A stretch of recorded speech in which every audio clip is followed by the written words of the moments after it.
The Ideal of Human Unity. Chapter 8. The Problem of a Federated Heterogeneous Empire. If the building up of a composite nation in the British Isles was from the beginning a foregone conclusion, a geographical and economic necessity, only prevented in its entire completion by the most violent and perverse errors of statesmanship, the same cannot be said of the swifter, but still gradual and almost unconscious process by which the colonial empire of Great Britain has been evolving to a point at which it can become a real unity. It was not so long ago that the eventual separation of the colonies, carrying with it the evolution of Australia and Canada, at least into young independent nations, was considered the inevitable end of the colonial empire, its one logical and hardly regrettable conclusions. There were sound reasons for this mental attitude. The geographical necessity of union was entirely absent. On the contrary, distance created a positive mental separation. Each colony had a clear-cut, separate physical body, and seemed predestined, on the lines on which human evolution was then running, to become a separate nation. The economic interests of the mother country and the colonies were disparate, aloof from each other, often opposite, as was shown by the adoption by the latter of protection as against the British policy of free trade. Their sole political interest in the empire was the safety given by the British fleet and army against foreign invasion. They did not share and took no interest in the government of the empire or the shaping of its destinies. Psychologically, the sole tie was a frail memory of origin and a tepid sentiment which might easily evaporate, and which was combated by a definite separatist sentiment and the natural inclination of strongly marked human groupings to make for themselves an independent life and racial type. The race origin varied. In Australia, British; in South Africa, predominantly Dutch; in Canada, half French, half English. But in all three countries, habits of life, political tendencies, a new type of character and temperament and culture, if it can be so called, were being developed, which were as the poles asunder from the old British culture, temperament, habits of life, and social and political tendencies. On the other hand, the mother country derived no tangible political, military, or economic advantage from these offshoots, only the prestige which the possession of an empire in itself could give her. On both sides, therefore, all the circumstances pointed to an eventual peaceful separation, which would leave England only the pride of having been the mother of so many new nations. Owing to the drawing together of the world by physical science, the resulting tendency towards larger aggregates, changed political world conditions, and the profound political, economic, and social changes towards which Great Britain has been moving, all the conditions now are altered, and it is easy to see that the fusion of the colonial empire into a great federated commonwealth, or something that can plausibly go by that name, is practically inevitable. there are difficulties in the way, economic difficulties to begin with. For as we have seen, geographical separation does tend towards a divergence, often an opposition of economic interests, and an imperial Zollverein natural enough between the states of the German Empire or a Central European Confederation, such as was planned by one side in the Great War, would be an artificial creation, as between widely separated countries, and would need constant vigilance and tender handling. Yet, at the same time, political unity tends to demand economic union as its natural concomitant, and seems to itself hardly complete without it. Political and other difficulties also there are, which may yet become manifest and destroy the imperial formation if the practical process of unification is rashly and unwisely handled. But none of these need be insuperable, or even a real stumbling block. The race difficulty, which was at one time serious and menacing in South Africa, and is not yet eliminated, need not be more formidable than in Canada, for in both countries there is the English element, which, whether a majority or minority, can by friendly union or fusion attach the foreign element to the empire. Nor is there any such powerful outside attraction or clash of formed cultures or incompatible temperaments has made so difficult the real union of the Austrian Empire. All that is needed is that England should continue to handle the problem with the right instinct, and not commit anything like her fatal American blunder, or the mistake she committed but fortunately receded from in South Africa. She has to keep it always in mind that her possible destiny is not that of a dominant country compelling all the parts of her dominions to uniformity with her, or to perpetual subordination, but that of the center of a great federation of states and nations coalescing by her attraction into a new supranational unity. Here the first condition is that she must scrupulously respect the free internal life and will, the social, cultural, economic tendencies of the colonies, while giving them an equal part with herself in the management of the great common questions of the empire. She herself can be nothing more in the future of such a new type of aggregate than a political and cultural center, the clamp or nodus of the Union. Given this orientation of the governing mind in England, nothing short of some unforeseen cataclysm can prevent the formation of an empire unit in which Home Rule with a loose British suzerainty will be replaced by federation, with Home Rule as its basis. And here we have footnote 1. All this provided the empire continues to be victorious and prosper, provided, too, Britain's foreign policy does not make the obligations of federated unity too irksome to the smaller members.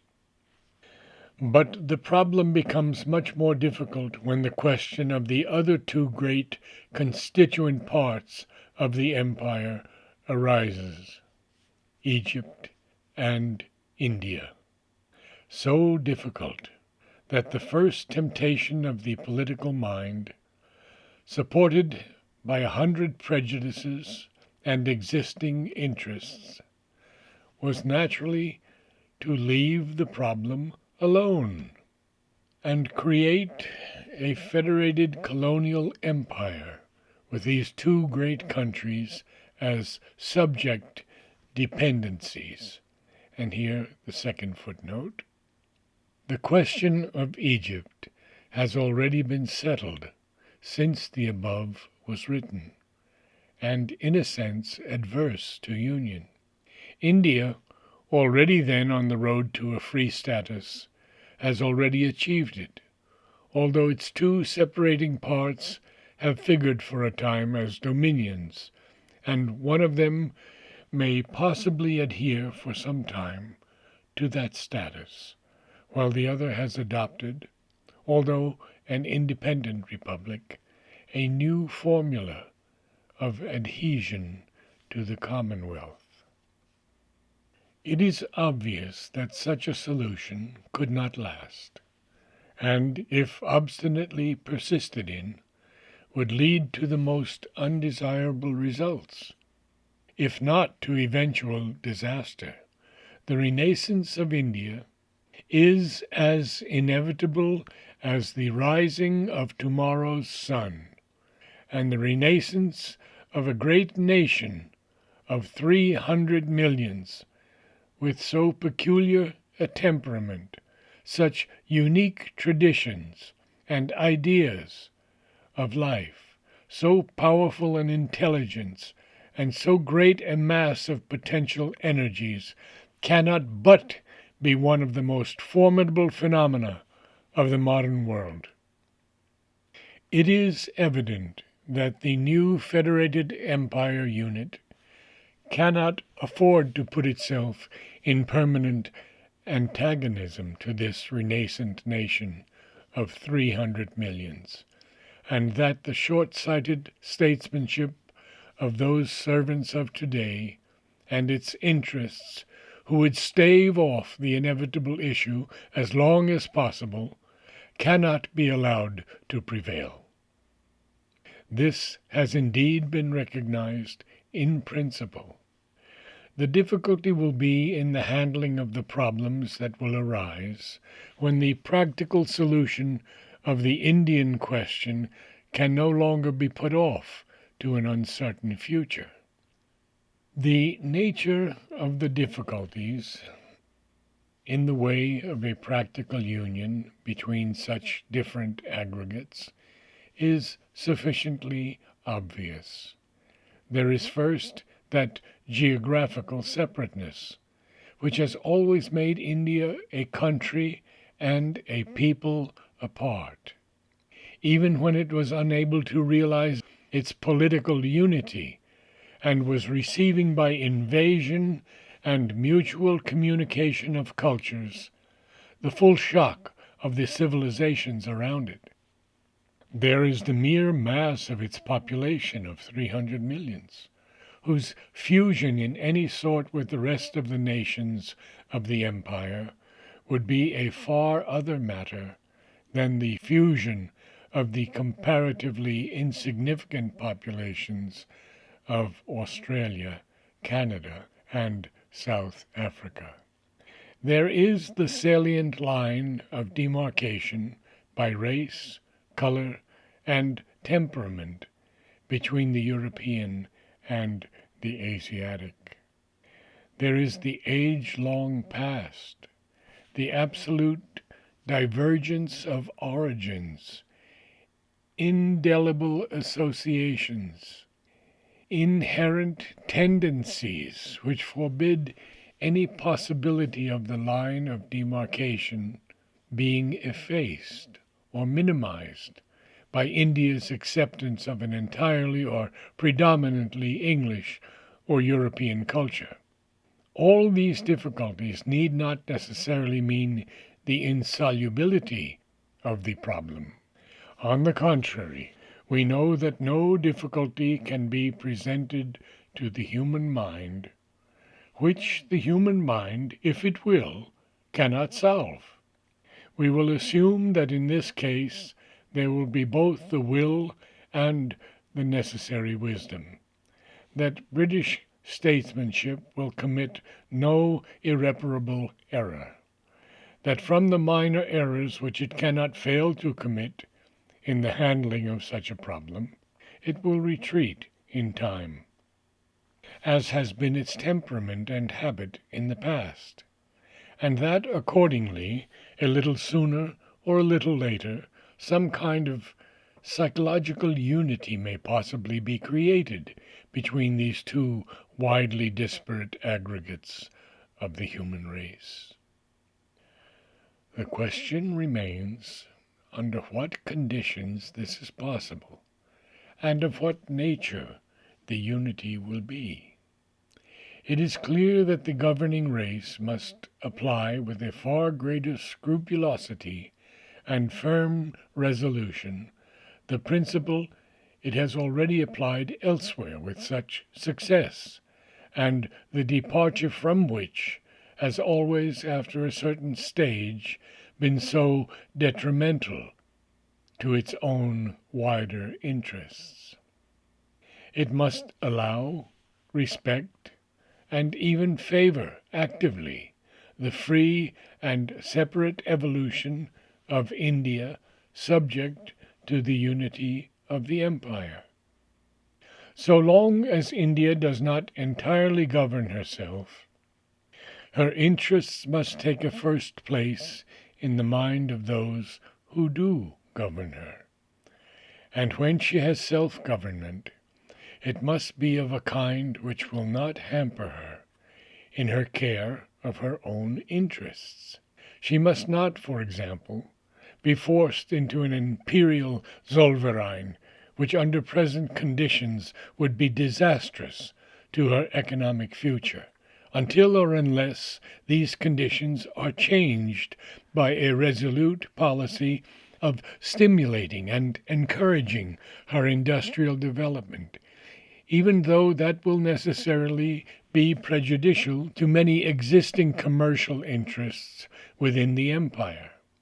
No effort must be made to impose English culture or conditions upon her growing life, or make them a sine qua non for her recognition among the free peoples of the empire, and no effort of her own to defend and develop of her own culture and characteristic development must be interfered with or opposed. Her dignity, sentiments, national aspirations must be increasingly recognized in practice as well as in principle.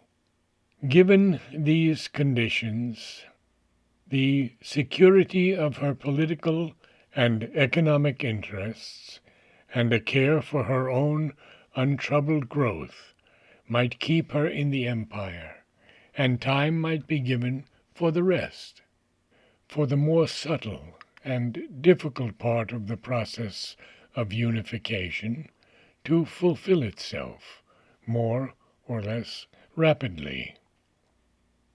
The unity created could never take the form of an Indo-British empire. That is a figment of the imagination, a chimera which it would never do to hunt to the detriment of the real possibilities. The possibilities might be, first, a firm political unity secured by common interests; secondly, a sound commercial interchange and mutual industrial helpfulness on healthy lines; thirdly, a new cultural relation of the two most important sections of humanity, Europe and Asia, in which they could exchange all that is great and valuable in either as equal members of one human household.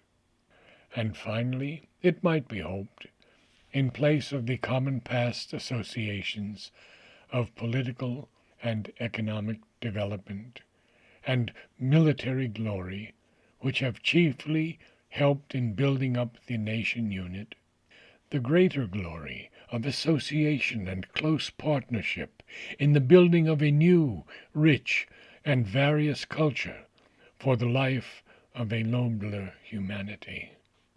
For such, surely, should be the type of the supranational unit, which is the possible next step in the progressive aggregation of humanity. It is evident that this next step would have no reason or value except as a stage which would make possible by practical demonstration and the creation of new habits of sentiment, mental attitude, and common life, the unity of the whole human race in a single family. The mere creation of a big empire unit would be a vulgar and even reactionary phenomenon if it had not this greater issue beyond it. The mere construction of a multicolored Indo-British unity, arrayed in armor of battle and divided by commercial, political, and military egoism from other huge unities, Russian, French, German, American, would be a retrogression, not an advance. If at all, therefore, this kind of development is destined, for we have only taken the instance of the British Empire as the best example of a possible new type, then it must be as such a halfway house, and with this ideal before us, that it can be accepted by the lovers of humanity who are not bound by the limitations of the old local patriotism of nation against nation, always provided that the political and administrative means are those which are to lead us to the unity of the human race, for on that doubtful hypothesis we are at present proceeding. The probability of such an eventual development is as yet scanty, for the temper both of Muslim and Hindu India is still overwhelmingly in the direction of independence, and nothing has been done on the English side to build up the other possibility. But the possibility had still to be considered, as it is not utterly out of question that under changed conditions there might be an acceptance of virtual independence in place of a separate and isolated autonomy. If so, it would be a sign that one of nature's steps towards the final result was leading towards this passage. This much could be said for it, that if such a combination of two so disparate peoples and cultures proved to be possible, the greater question of a world union would begin to bear a less remote appearance. And here is a long footnote. Number 3. Things have taken, as was practically inevitable all through, a different turn. But this part of the chapter has been left as it was, because the consideration of this possibility was necessary to the theme. The failure of that possible experiment to come anywhere near realization is an illustration of the fact that this intermediate stage in the process towards a total world union presents difficulties which make it almost impossible. Its place has been taken by such agglomerations as the Commonwealth, the Soviet Union, and such possibilities as the proposed United States of Europe and other continental combinations, such as are coming into being as between the two Americas, and may someday be possible in Asia.